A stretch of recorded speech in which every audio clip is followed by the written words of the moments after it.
Olá, gente, saudações, como estão vocês? Tudo bem? Vamos repercutir a edição desta sexta-feira do jornal. E o IPVA do Ratinho, hein?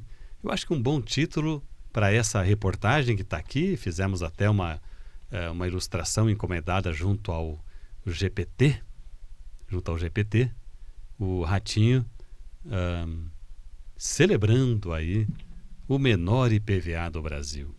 Eu estou resgatando a história aqui, contando para vocês como o IPVA foi parar em 3,5%. Era bem menos, era 2,5%. 2,5%, se eu não me engano. E aí, lá em 2014, estou voltando no tempo para contar para os nossos assinantes, para os nossos leitores, que o então governador reeleito, Beto Richa, reeleito no primeiro turno, com 55% dos votos, derrotou o Requião na época e a Gleisi. 55% dos votos. Estava no auge da sua popularidade. Mas o cofre do Estado já dava alguns sinais preocupantes. Então, o Beto Richa, à época, foi buscar o Mauro Ricardo Costa, um burocrata que tinha fama de mãos de tesoura, cortava gastos, já tinha atuado na Prefeitura de São Paulo para o Kassab, já tinha atuado na Bahia, sempre na área da Fazenda das Finanças. E veio o Mauro Ricardo, esse mágico, né, que organizaria as contas do Paraná, e um dos primeiros procedimentos dele, além de reajustar o ICMS, também reajustou o IPVA. E foi uma pancada, 40%. PVA foi a 3,5%, quase confiscatório. São Paulo acho que é maior, né? São Paulo, se não me engano, é 4%. Ainda é. E o Ratinho deu uma canetada lá. Vamos ver aqui a data certinho. Dia, daqui a pouco eu acho aqui. Mas o Ratinho deu uma canetada agora nesse mês de agosto e baixou o IPVA de 3,5 para 1,9. É o menor índice do Brasil. Qual é a consequência disso? Várias. Vamos lá. 68% dos proprietários de veículos do Paraná pagam até R$ 1.500 de IPVA, porque o carro dessas pessoas, vale até R$50 mil. Então, se o cara tem R$50 mil, está avaliado lá o carro dele, na FIPE, paga 3,5%, dá R$ 1.500. É isso? R$ 1.750 IPVA. Vai passar a pagar R$ 950. Repito, quase dois em cada 3 paranaenses pagam IPVA sobre veículos até R$50 mil. Todo esse povo, 68% dos proprietários, todo esse povo, vai passar a pagar menos de R$1.000 de IPVA a partir de 2026. Lógico, esse tema está lá na Assembleia, vai ser avaliado, mas veja bem, amigo espectador, quem é o deputado? Às vésperas da eleição de 2026, qual é dos 54 que vai ter coragem de votar contra a redução do IPVA? Zero, nenhum. Sou capaz de apostar que se aparecer um dos 54 votando contra, não sei, acho que eu vou rasgar um pitoco no ar, jogar pela janela do prédio, não sei. Mas eu acho pouco provável que eu tenha que chegar a esse ponto. Vamos lá, e quais são as outras consequências? Falei de uma delas, positiva, não é? O pessoal vai pagar menos imposto. Muito raro isso acontecer no Brasil, normalmente se vê o oposto, né? A consequência negativa, se podemos enxergar uma assim, é na receita dos municípios. As prefeituras recebem 50% do que é recolhido IPVA. Em Cascavel, esse número é muito significativo. Muito significativo. Foi meio difícil, demorado para eu conseguir essa informação lá na prefeitura. Alô, Bete Leal, vocês têm que colocar, nós jornalistas, diretamente em contato com o secretário, como era antes. Tem que desobstruir esse canal. Porque a informação acaba demorando e o nosso timing é diferente do timing de vocês, do poder público. Vamos lá, gente. Vamos dar fluidez para esses canais. Demorou para chegar a informação, mas chegou. Obrigado, pessoal lá da Secom, pelo empenho e tal. Vamos reconhecer isso. Cascavel obteve uma receita, ano passado, de 131 milhões de reais de IPVA. Mas, como eu acabei de dizer aqui, o Ratinho cortou o IPVA 45%. Então, a Prefeitura de Cascavel vai perder de receita em 2026, já no orçamento de 26, nada menos que 60 milhões de reais. Numa previsão otimista, viu? Pode ser mais. E assim com os 399 municípios do Paraná. Quanto maior a frota, mais receita com IPVA. 50% é 50-50. 50% por Ratinho, 50% por Renato Silva. 50% por Ratinho, 50% por Tiago Stefanello aqui do lado. E assim vai. Corbelli. Então, há sim uma gritaria dos prefeitos, porque de fato é um desfalque bem considerável. Agora, se o governador Ratinho pôde, num governo que ele disse ser austero, enxugar a máquina de forma a poder abrir mão dessas receitas, os municípios também podem, né? Em tese sim, não é? Uma questão de gestão. O Brasil nunca vai conseguir baixar os seus impostos se continuar gastando o que gasta. Principalmente a elite do funcionalismo público brasileiro, né? Aí você põe os magistrados lá da terceira instância, da segunda, da primeira, aí você põe os legisladores, né, do poder legislativo, aí você põe muito gasto no executivo, não é? Tem gente ganhando R$1 milhão, tem gente ganhando R$500 mil, penduraquilhos, não é? Aí para pagar essa conta, gente, como é que faz? PVA, ICMS, imposto de renda e assim vai, não é? Então, enquanto não baixar o custo Brasil a partir do andar de cima dos privilegiados, é difícil, né? Difícil. A carga tributária brasileira se explica por desperdício, corrupção e regalias e privilégios. Não há nenhuma dúvida com relação a isso, não é? Vamos lá, gente. O que o Gugu Bueno falou sobre o IPVA do Ratinho? Está aqui. Abre aspas. Deputado Gugu Bueno, primeiro secretário da Assembleia Legislativa. A oposição está empenhada em encontrar um lado negativo em uma notícia que só tem ângulo positivo para o povo paranaense, disse então o Gugu Bueno. Chegamos a esse momento, prossegue ele, a partir de uma gestão austera e competente do governador, e hoje o Paraná vive seu melhor momento financeiro da história. E o Gugu foi além, ele disse que se o Paraná quisesse, poderia pagar à vista hoje dívidas contraídas para ser pagas nos próximos 30 anos. É o que diz o Gugu. Por que é importante ouvi-lo? Porque ele é o primeiro secretário da Assembleia, ele vai pautar esse assunto, vai colocar na pauta juntamente com o presidente da Assembleia, para que os deputados apreciem essa matéria e validem a iniciativa do Executivo, que é de reduzir 45% do valor do IPVA. Continuo dizendo que ninguém vai votar contra. Passando aqui adiante, 20 milhões na mão. O que é isso? Caciques do parlamento construíram um sistema para mudar tudo desde que tudo fique como sempre esteve. O que é essa historinha breve que eu estou contando? Recebi um WhatsApp, provoquei um empresário de Cascavel. Aí, vai ser candidato a federal? O pessoal está dizendo. E aí ele me disse, olha, eu não tenho mandato. Eu sou empresário, sou líder empresarial, não tenho mandato. Não tenho 40 milhões de emendas para distribuir para os prefeitos, não tenho visibilidade, não tenho o fundo partidário eleitoral, que é definido pelo presidente, pelo dono do partido. Então, as condições de disputa são absolutamente desiguais. O que a gente está dizendo aqui? É verdade, é verdade. A legislação, o sistema foi todo montado para reeleger quem está lá. O desafiante tem que ser um influencer digital gigantesco.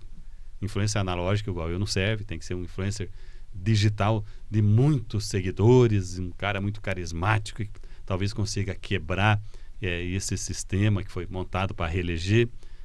Ou, sei lá, está aqui alguns nomes, Frangão vai tentar voltar, uma caminhada difícil, estou dizendo aqui. O Mecabu, que é o vice, vai tentar um lugar ao sol aí na disputa para federal, caminhada difícil também. Talvez o Paranhos, né? O Paranhos consiga quebrar isso se for candidato a deputado federal.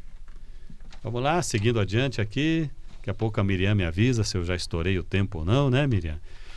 Você fala demais, né? Vamos lá.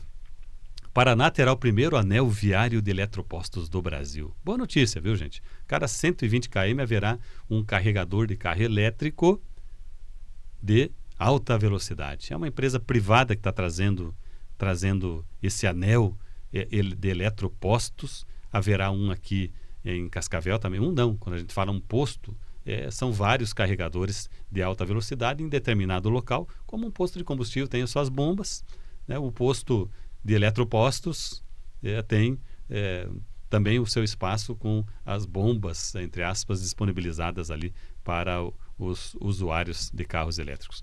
Olha aqui, gente, cidades como Curitiba, Londrina, Maringá, Cascavel, Foz do Iguaçu, Guarapuava, Pato Branco, entre outras, estarão interligadas, então, por esse anel viário de eletropostos. Já estão sendo construídos. Já há uma estrutura feita por Itaipu e Copel, que liga Foz do Iguaçu, no extremo oeste, ao extremo leste, Paranaguá. Isso já tem.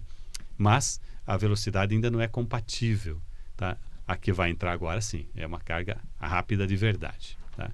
Ali a da Copel, da Itaipu, não é uma carga lenta, mas também não é uma carga rápida, entenderam? Fica ali no meio do caminho. Vamos lá, gente, o que estamos falando dos pássaros aqui?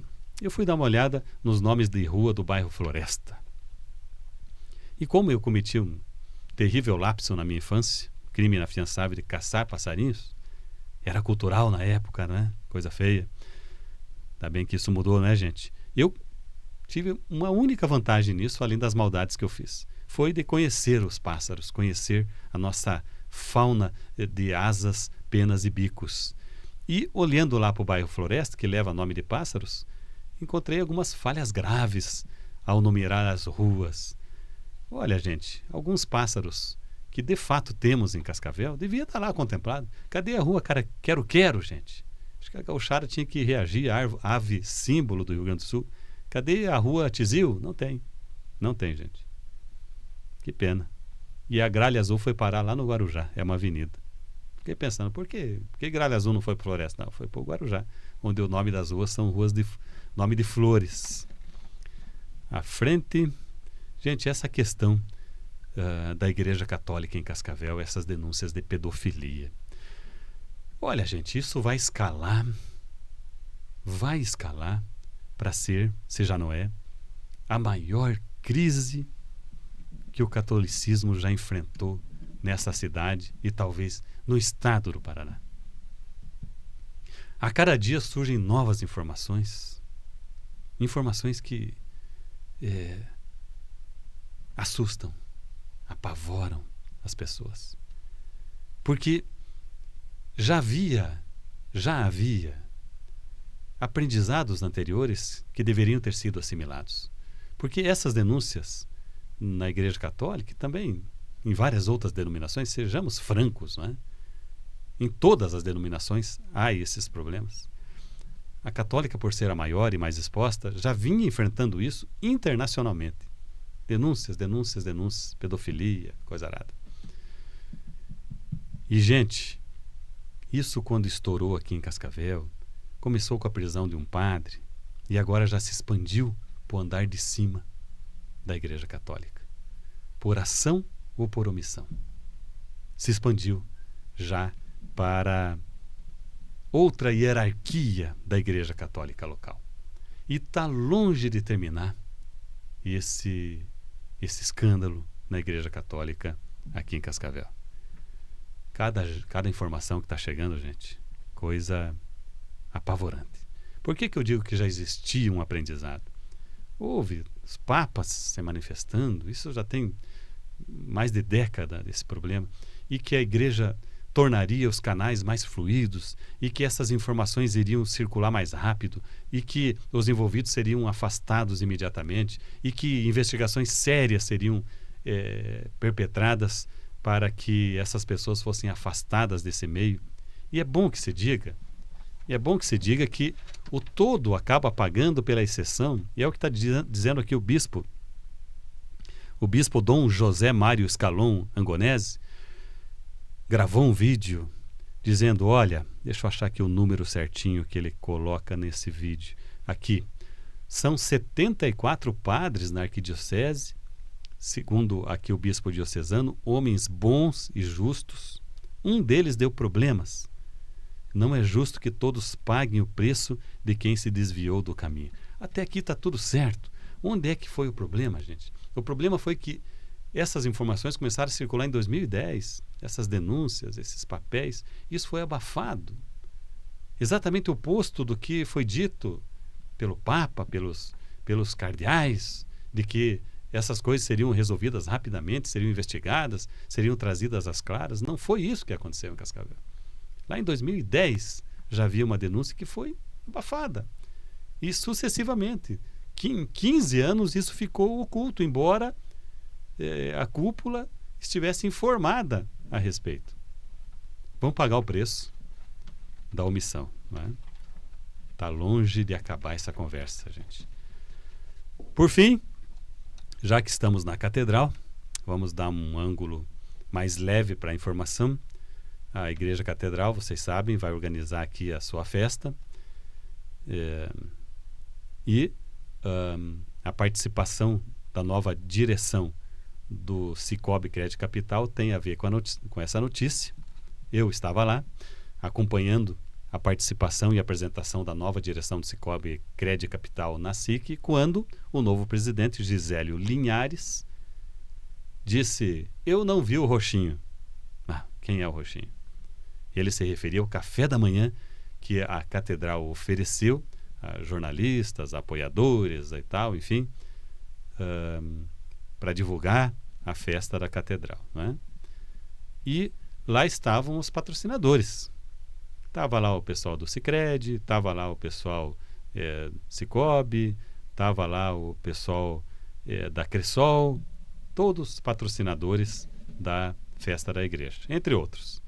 E por que o Roxinho? Porque o Gisélio da Sicoob falou lá na SIC: olha, gente, tem que prestigiar as cooperativas que estão aqui, a direção está aqui, está perto da comunidade, está patrocinando eventos, tem uma participação.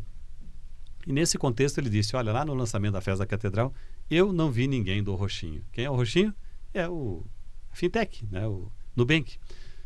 Nubank tem mais de 100 milhões de clientes, muitos deles aqui em Cascavel, até eu sou um deles.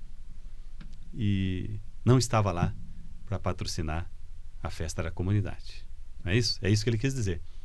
Que na hora em que é preciso estar perto da comunidade, quem está de fato não é a turma da Faria Lima, não é a turma da Avenida Paulista. Aliás, a turma da Faria Lima está correndo da polícia, né? Deu um probleminha lá com o PCC, na verdade. Mas não é esse pessoal que está aqui apoiando a comunidade em seus eventos. Faz sentido, sim. Não tenha dúvida, faz sentido, sim. Porque se você for buscar um patrocínio lá no Itaú, no Bradesco, no Nubank, sei lá com quem, você vai levar um chá de cadeira imenso. Se for recebido, vai ser pelo 8º escalão. E a possibilidade de você sair com algum recurso, sei lá, para o patrocínio do seu evento, meu amigo, é muito remota. Diferente das nossas cooperativas locais, que a gente conhece, a gente visita, a gente vai ser recebido pelo presidente, pela diretoria, né? E se o projeto for bom, se a questão realmente impactar positivamente a comunidade, certamente haverá aí uma grande possibilidade de você ter um apoio. É isso, minha gente. O que é essa última notinha para encerrar aqui, dona Miriam? Nós vamos encerrar finalmente essa conversa. Essa última notinha aqui. Olha o camburão, está no Pitoco de hoje. São cada vez mais estridentes os boatos à boca pequena de uma iminente operação policial em Cascavel para os próximos dias ou semanas. Fala-se, inclusive, que o suprimento de relógios de canela... O que são relógios de canela, hein? Tornozeleira, né? O estoque foi reforçado para atender todo mundo. Gente, vamos lá. Vamos lá. Me despeço dizendo que há mudanças importantes numa grande empresa do agro de Cascavel, fundada pelos irmãos Kaifer. O Velci Kaifer, fundador, está vendendo a sua participação para o Roberto Kaifer, que passa a ser então o líder absoluto desse grupo, CEO, comandante em chefe. Chuta, Roberto. É com ele agora essa questão. Amigável, verdade, tá? Não tem problema aí não, mas houve uma mudança relevante em uma empresa também relevante de Cascavel. Gente, obrigado pela companhia, saúde para todos vocês, grande abraço e até a próxima edição do PitoCast, o podcast do Pitoco. Até breve.